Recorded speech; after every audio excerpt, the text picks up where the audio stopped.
ሰራዊት ትግራይ TDF ልዕሊ 10,000 ሰራዊት ከም ዝሰኣነ ኮንፍሊክት ዞን ዝተባሃለ ሚድያ ሓቢሩ። ውድብ ባይቶና ኣብ ሃገራዊ ምክክር ዝነበሩ ተሳትፉ ኣቋሪጹ። አብይ አሕመድ መልአኺው ክብል ዲያቆን ዳንኤል ክብረት እንተወድሶ ኣብ ክልል ኣምሓራ ድማ አንጻር ተቀዳማይ ሚኒስቴር ዘቕንዕ ሓያል ተቃውሞ ተላዒሉ። ኢትዮጵያውያን ዝሓዘት ጀልባ ብዘጋጠመ ሓደጋ 19 ሰባት ሞይቶም። ካብ ቀይሕ ባሕሪ ናብ እስራኤል ሚሳኤላት ተተኪሱ። ሰላም ጥዕና ይሃበለይ ተኸታተልቲ ትግርኛ ዜና ነዚ ሰዓት ተዓዝናዮም ዜናታት ብቐንዲ ፈሊምናዮ ኣለና ንሰናይ ምክትታልኩም ብኽብሪ ብምዕዳም ናብ ዝርዝሮም ክነስግረኩም።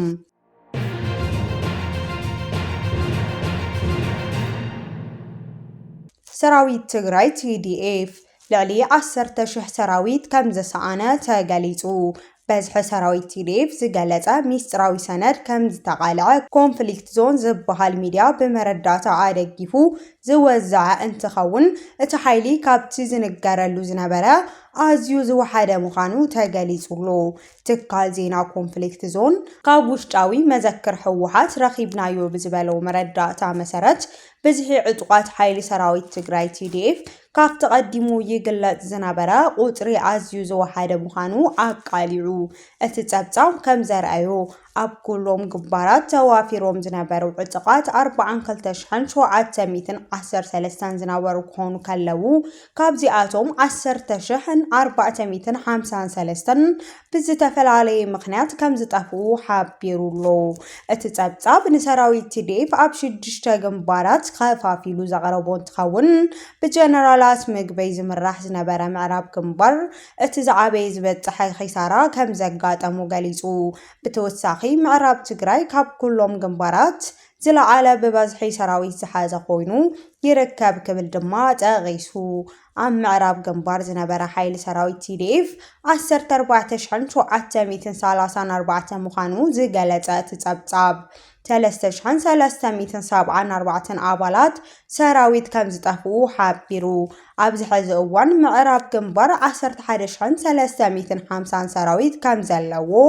ማእኸል ዜና ኮንፍሊክት ዞን ገሊጹ። ግንባር ሰሜን ምብራቕ ድማ ምስቲ ዝነበሩ ብዝሒ ክወዳደር ከሎ ብንጽጽር ውሑድ ሓይሊ ሰብ ከም ዝጠፍአ ገሊጹ። ኣብ ግንባር ሰሜን ምብራቕ ዝነበረ ሓይሊ 10,744 እንትኸውን ካብዚኣቶም 1,733 ጠፊኦም ሕዚ 9,011 ሓይሊ ሒዙ ከም ዘሎ ኣቃሊዑ። ብጀነራል ጆን መዲድ ዝምራሕ ደቡብ ግንባር 11,655 ሓይሊ ሰብ ዝነበሩ እንትኸውን 2,997 TDF ካብ ግንባር ከም ዝጠፍኡ 8,658 ሓይሊ ሰብ ሒዙ ከም ዝተረፈን ገሊጹ። እቶም ብፍሉይ ሱም ዝጽውዑ 3 ኣርምታት ማለት እውን ኣርሚ 70፣ ኣርሚ 50፣ ኣርሚ 60 እውን ብርክት ዝበለ ሓይሊ ሰብ ከም ዝጠፍኦም ኣመልኪቱ። ኣርሚ 70 ካብ ዝነበሩ 2,703 ሓይሊ ሰብ ናብ 1,706 ወሪዱ ከም ዘሎ ዝገለጸ እቲ ጸብጻብ ኣርሚ 50 ካብ 1,797 ሰራዊት TDF ናብ 996 ወሪዱ 801 ኣባላቱ ከም ዝሰኣነ ጠቒሱ። ብተወሳኺ ኣርሚ 60 እቲ ዝወሓደ ቁጽሪ ዘለዎ ኮይኑ ካብ ዝነበሩ 1,090 ሰራዊት ናብ 539 ጥራይ ወሪዱ 551 ኣባላቱ ከም ዝሰኣነ ድማ ገሊጹ። እዚ ብማእኸናት ሓበሬታ ኮንፍሊክት ዞን ወፂኡ ዘሎ ወግዓዊ በዝሒ ሰራዊት TDF ዝተረጋገጸ ሓበሬታ መሰረት ብምግባር ካብ ዝምልከቶም ኣመራርሓታት ጊዜያዊ ምምሕዳር ትግራይ ዝተውሃወ ግብረ መልሲ የለን። ነበር ፕሬዝዳንት ጊዜያዊ ምምሕዳር ትግራይ ኣብ ስልጣን ኣብ ዝነበረሉ ጊዜ ትግራይ ንኣሳት 2,000 ሰራዊት ከም ዘለዋ ገሊጹ ምንባሩ ዝዝከር ኮይኑ ብድሕሪ እዚ ልዕሊ 17,000 ኣባላት TDF ብDDR ከም ዝተሰናበቱ ይፍለጥ። ውድብ ባይቶና ኣብ ሃገራዊ ምክክር ዝነበሩ ተሳትፎ ኣቋሪጹ መስርሕ ሃገራዊ ምክክር ንህዝቢ ትግራይ ዘግለለ እዩ ክብል እውን እቲ ኣብ ኣዲስ ኣበባ ዝካየድ ዘሎ መድረኽ ተጋሩ ተቃዊሙ ሓደ ካብቶም ኣብ ትግራይ ዝንቀሳቐሱ ውድባት ፖለቲካ ዝኾነ ብሄራዊ ባይቶ ዓባይ ትግራይ ባይቶና ካብ ዕለት 24 መጋቢት 2018 ዓመተ ምህረት ጀሚሩ ኣብ ዝኾነ ይኹን ከይዲ ሃገራዊ ምክክር ዝነበሩ ተሳትፎ ሙሉእ ብሙሉእ ከም ዘቋረፀ ኣፍሊጡ ውድብ ባይቶና ኣብ ዘውፅኦ መግለፂ ትግራይ ናይ መስርሕ ሃገራዊ ምክክር ቅድሚ ምእታዋ ስምምዕነት ሰላም ፕሪቶሪያ ብሙሉእነት ክፍጸም ኣብ ትግራይ ድማ ዝተመረፀ መንግስቲ ክትከል ከም ዝግባእ ቅድመ ኩነት ኣቐሚጡ ከም ዝነበረ ገሊጹ ነዚ ንምትግባር ድማ ኮሚሽን ሃገራዊ ምክክር ዝምልከቱ ኣካላት ብምዝታይ ጸቕጢ ንምፍጣር ክጽዕር ምጽንሑ ኣዘኻኺሩ ይኹን እምበር ኮሚሽን ሃገራዊ ምክክር ነዞም ጠለባት እቲ ውድብ ንጎኒ ብምግዳፍ ኣብ ትግራይ ዘሎ ኩነታት ካብ ሕማቕ ናብ ዝገደደ እንዳኸደ እንዳሃለወ ናብ ኣጀንዳ ምእካብ ተሳተፍቲ ናይ ምሕራይ ተግባር ምእታው ባይቶና ነቒፉ እዚ ኸይዲ እዚ ህላዊ ኩነታት ትግራይ ዘየገናዝብ ንህዝቢ ትግራይ ዘግለለን እዩ ክብል ድማ እቲ ውድብ ገሊጽዎ ውድብ ባይቶና ኣብ መወዳእታ መግለፂኡ ካብ መጋቢት 24 2018 ዓመተ ምህረት ጀሚሩ ኣብ መስርሕ ከም ዘየለ ብምርግጋጽ በሰመቲ ውድብ ክሳተፍ ዝውከሎ ዝኾነ ይኹን ሰብ ከም ዘየለ ንህዝቢ ኣፍሊጡ ኣብ ኣዲስ ኣበባ ይካየድ ዘሎ መድረኽ ተጋሩ ውድብ ህወሓት ጊዜያዊ ምምሕዳር ትግራይ ውድብ ዓረናን ባይቶናን ሙሉእ ብሙሉእ ዝኾነነ ክኸውን ከሎ ኣብ ኣዲስ ኣበባ ዝተመስረተ ውድብ ስምረት ድማ ብኽፋል ነፂጉብሎ ኣብ ትግራይ ንወርሒ ለካቲት ካብ ዝግባእ መሃያ 35% ጥራይ ክኽፈል ከም ዝተወሰነ ተገሊጹ መንግስቲ ፌደራል ልዕሊ 8.5 ቢልዮን ብር በጀት ትግራይ ከም ዘይለኣኸ ንምፍላጥ ተኻኢሉ ሰራሕተኛታት መንግስቲ ትግራይ ንኣዋርሕ መሃያ ኣብ ዘይተኸፈለሉ እዋን ቢሮ ፋይናንስ ትግራይ ንወርሒ ለካቲት 2018 ዓመተ ምህረት ካብ ዝግባእ መሃያ 35% ጥራይ ክኽፈል መምርሒ ከም ዝሕለፈ ካብ ውሽጣዊ ምንጭታት ዝተረኸበ ሓበሬታ ኣቃሊዑ እቲ ዝተረኸበ ሰነድ ከም ዘመላኽቶ ንበጀት ዓመት 2018 ዝጸደቐ ጠቕላላ በጀት ትግራይ ልዕሊ 64.4 ቢልዮን ብር እዩ ንመሃያ ጥራሕ ኣብ ወርሒ 3.6 ቢልዮን ብር ዘድሊ እኳ እንተኾነ ካብ ፌደራል ክመጽእ ዝግብኦ በጀት ብ50% ተቋሪጹ ብምምጽኡ ሰራሕተኛታት ካብቲ ወርሓዊ መሃዮም ሲሶ 35% ጥራይ ንክኽፈሉ ተገዲዶም ኣለው ቢሮ ፋይናንስ ኣብቲ ዘመሓላለፉ ሓበሬታ ካብ ጥቅምቲ 2018 ዓመተ ምህረት ክሳብ መጋቢት 2018 ዓመተ ምህረት ካብ መንግስቲ ፌደራል ክመጽእ ዝግብኦ ልዕሊ 8.5 ቢልዮን ብር ክሳብ ሕዚ ከም ዘይተላኸ ኣረጋጊጹሎ መንግስቲ ፌደራል ልዕሊ 8.5 ቢልዮን ብር በጀት ትግራይ ዓጊቱ መሓዙ ከም ሓደ ፖለቲካዊ መጥቀጢ ይጥቀመሉ ከም ዘሎ ዘመላኽት እዩ ዝበለ ርእይቶታት ብስፍሓት ይወሃቡ ኣለው ትግራይ ካብ ኩናት ወፂኣ ናብ ንቡር ክትምለስ እንዳተጸበየት ከላ እዚ ናይ በጀት ምቁራጽ ግን ነቲ ሰላም ዘላቕነት ከም ዘይብሉ ዝገብር ስጉምቲ እዩ ኣብ ዝሕዚ እዋን ዋጋ መነባብሮ ሰማይ ዓሪጉሉ ኣብ ዘሎ እዋን ሓደ ሰራሕተኛ ካብቲ ዘይኣክል መሃዩ 35% ጥራይ ክኽፈሉ ምባል ብጥሜት ሙት ካብ ምባል ኣይፍለን እዚ ስጉምቲ እዚ ንሰራሕተኛታት መንግስቲ ተስፋ ዘቁርጽን ነቲ ዝተረፈ ኣካላት መዋቅር ዘፍርስን ተግባር ምዃኑ ይግለጽ ኣሎ ቀዳማይ ሚኒስትር አብይ አሕመድ መልአኽዩ ክብል ዲያቆን ዳንኤል ክብረት ገሊጹ መበል ሻምናይ ዓመት በትረ ስልጣን ቀዳማይ ሚኒስትር አብይ አሕመድ ብዝተፈላለዩ ኣርኣያታት ክኽበር ውዒሉሎ ተቃውምቲ ውድባት ነዞም ዝሓለፉ ዓመታት ሃገር ብውሽጣዊ ኩናት ዝዓነወትሉ እዋን ክብሉ ክነቕፍዎ ከለው ደገፍቲ ስርዓት ግን ንቀዳማይ ሚኒስትር ብዝለዓለ ቃላት ይውድስዎ ኣለዉ ካብዚኦም ድማ እቲ ኣማኻሪ ማሕበራዊ ሚድያ ቀዳማይ ሚኒስቴር ዝኾነ ዲያቆን ዳንኤል ክብረት ን8 ዓመታት ዝንፈልጦም 8 ባህርያት ኣብይ ብዝብል ዘቕረቡ ጽሑፍ መዘራረብ ኮይኑሉ ዲያቆን ዳንኤል ኣብቲ ጽሑፍ ንቀዳማይ ሚኒስቴር ኣብይ ከም መላእኽቲ ዝተግቡ ክብል ገሊጽዎም ዳንኤል ክብረት ንቀዳማይ ሚኒስቴር ኣብይ ኣሕመድ ካብቶም ዝሃቦም 8 ናይ ውዳሴ ነጥብታት ትጉህ ፍቕሪ ፈጠራ ኩል ጊዜ ሓድሽ ልቡ በአምላኹ ዝኣምን ክብል ንጆኖሳይደር መራሒኡ ብውዳሰ ክቐባብእ ተራእዩሎ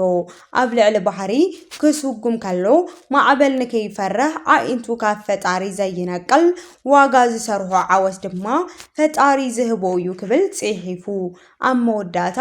ትግሃት እቲ ቀዳማይ ሚኒስቴር ምስ መላእኽቲ ብምትእስሳር ቀትሪ ከም ሰራዊት ለይቲ ድማ ከም መላእኽቲ ክጻርዩ ዝረአ ክብል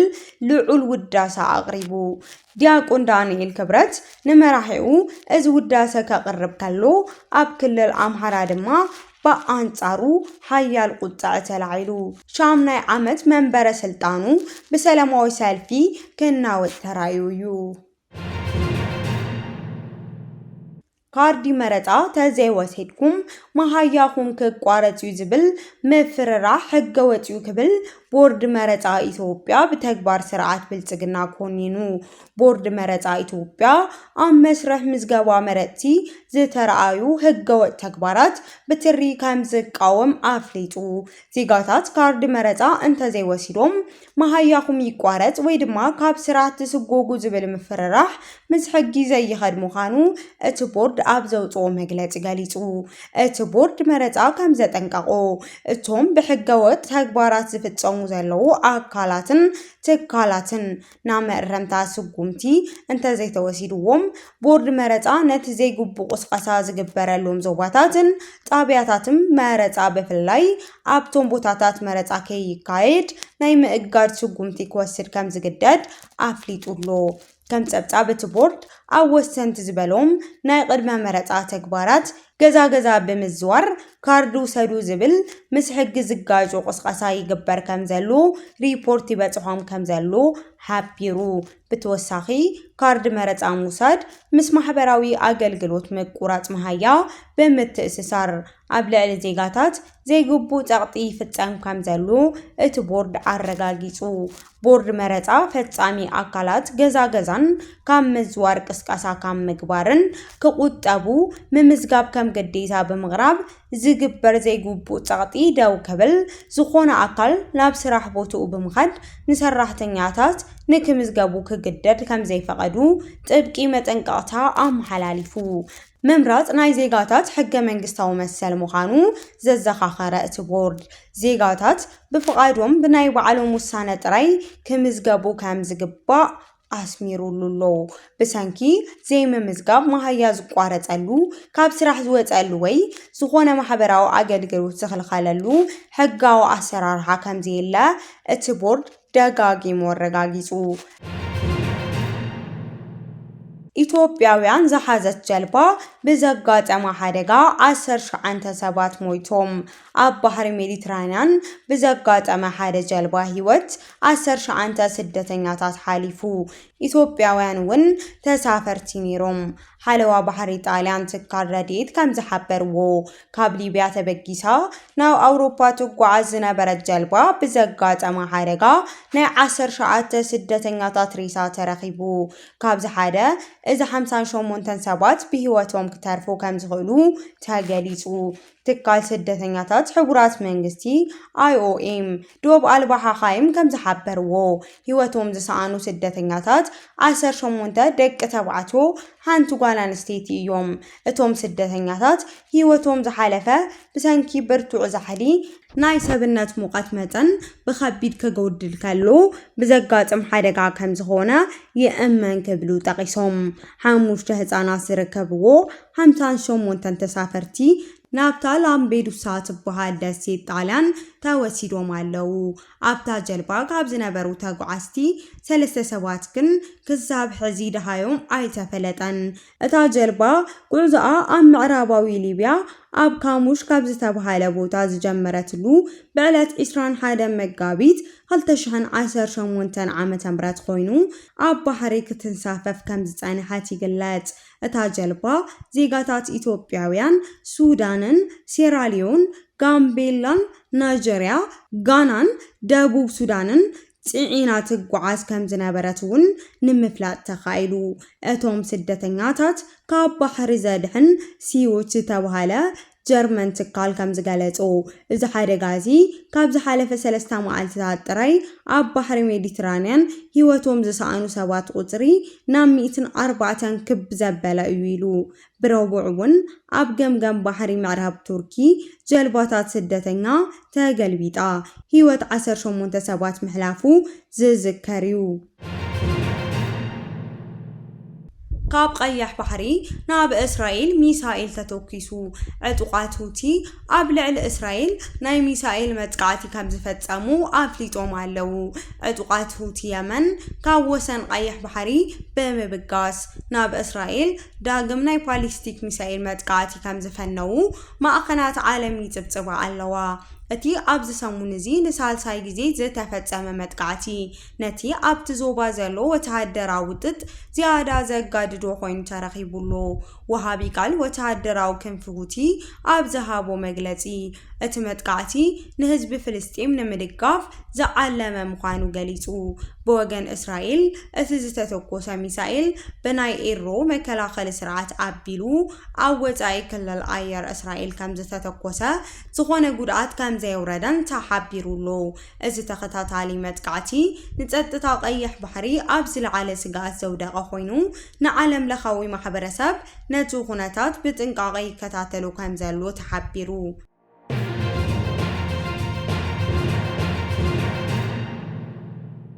ክቡራትን ፍትዋትን ተኸታተልቲ ዜናታትና ነዚ ሰዓት ዘዳለናዮም ሓደሽቲ ምዕባለታትን እዋናዊ ሓበሬታታትን ኣብዝዛዚምና ኣለና። ንምክትታልኩም